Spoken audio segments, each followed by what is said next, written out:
Hello everyone, today I'm going to show you how to invest on your Revolut account. Make sure to watch the video until the end, not to miss any important details, like and subscribe. Now in case you or any of your friends haven't downloaded Revolut yet, then you're very lucky because we have a very special offer link just for you.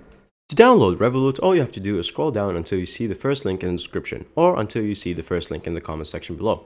Once you go there and you click on it, you'll be invited to this page where you can sign up with your phone number from any country that you would like, and you will receive a referral bonus and the best method to transfer money on your account. Now that you are on the app settled, all you have to do is go to the invest section.